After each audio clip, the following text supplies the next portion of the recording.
जज मेहता हमेशा की तरह वक्त पर कोर्ट पहुंच गए थे और अपने सामने पड़े ढेर सारे केसों की फाइल देखकर हमेशा की तरह उनका मन उदास हो गया था। जब से वे जज बने थे उन्होंने हजारों केसेस की सुनवाई की थी और इन सब में मारामारी, धन दौलत, जमीन के लिए लड़ाई, स्त्रियों के लिए लड़ाई, चोरी चकारी, लूटपाट, इन सब के अलावा और कुछ खास नहीं होता था। अपने रूटीन के हिसाब से उन्होंने अपने सामने पड़ी फाइलों को चेक करना शुरू किया। दूसरी फाइल उन्होंने उठाई ही थी और उस पर उनकी नजरें टिक गई। उन्हें यह केस बाकी सबसे अलग और खास लगा। उन्होंने इस फाइल को पूरा पढ़ डाला। यह केस एक छोटे भाई ने अपने बड़े भाई पर किया था और केस करने का कारण था मां की कस्टडी पाना। मेहता जी ने सबसे पहले इसी केस की कार्यवाही करने का फैसला किया। कोर्ट में सब हाजिर हो गए। जज ने सबसे पहले छोटे भाई को अपनी बात रखने का मौका दिया। छोटे भाई ने कहा, जज साहब, मेरी उम्र 50 वर्ष है और मेरे बड़े भैया की उम्र 60 वर्ष है। हमारी माँ जो 90 साल की है वह बड़े भाई के साथ ही रहती है, लेकिन अब मैं चाहता हूँ कि माँ बाकी के बचे वर्ष मेरे साथ रहकर बिताए। माँ की सेवा करने का मौका अब मुझे मिलना चाहिए। मैंने बड़े भैया को काफी समझाया कि अब आपकी भी उम्र हो चली है, अब आपकी सेहत भी अच्छी नहीं रहती और आप दिल के मरीज भी है।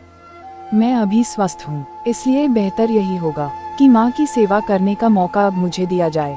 वैसे भी माँ पिछले 40 सालों से उनके साथ ही तो रह रही है। क्या मेरा हक नहीं बनता कि माँ मेरे साथ भी रहे?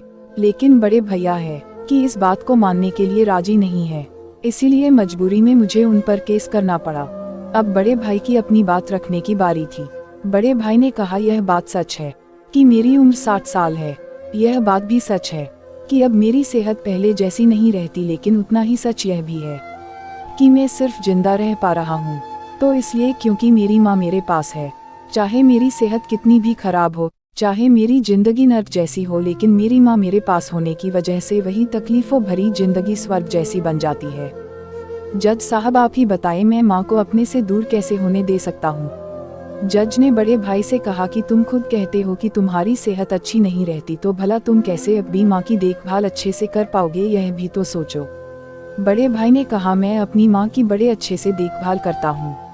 आप माँ से भी पूछ सकते हैं, और अगर वो खुद कहे कि उन्हें मेरे साथ नहीं रहना तो आप बेशक उन्हें मेरे भाई के साथ भेज दीजिए। जज को यह बात ठीक लगी और उन्होंने माँ को अदालत में बुलाने का फैसला किया। 90 साल की बूढ़ी माँ बड़ी ही कमजोर थी। वो जैसे तैसे व्हीलचेयर से अदालत में आई।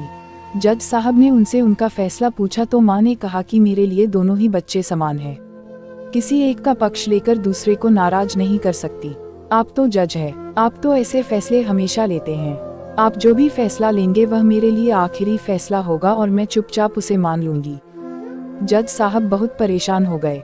उन्होंने अपनी पूरी जिंदगी में ऐसा अनोखा केस कभी नहीं देखा था। हमेशा दो भाई अपने माता पिता को एक दूसरे पर थोपते, एक कहता तुम रखो तो दूसरा कहता तुम ही रखो। जज का आश्चर्य तब और भी ज्यादा बढ़ गया जब उन्हें पता चला कि माँ के पास दोनों बेटों को वसीयत में देने के लिए फूटी कौड़ी भी नहीं थी। बड़े सोचने विचारने के बाद जज ने फैसला किया कि माँ को अब छोटे भाई को सौंप देना चाहिए। ये फैसला सुनते ही बड़ा भाई जमीन पर बैठ पड़ा और फूट फूट कर रो पड़ा। उसे रोता देख कोर्ट में हाजिर सभी के साथ जज की भी आंखों से आंसू बह निकले।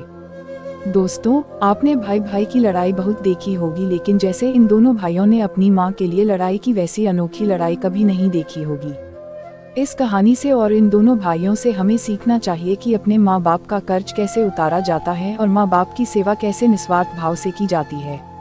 आशा करती हूँ छोटा सा वीडियो आपको पसंद आया होगा। इस वीडियो पर आपकी क्या राय है, हमें कमेंट करके जरूर बताएं। अगर वीडियो पसंद आया हो तो लाइक शेयर करना बिल्कुल ना भूलिए। चैनल पर नए हो तो चैनल को सब्सक्राइब जरूर करिए। वीडियो देखने के लिए आपको दिल से बहुत बहुत धन्यवाद। जय हिंद साथियों।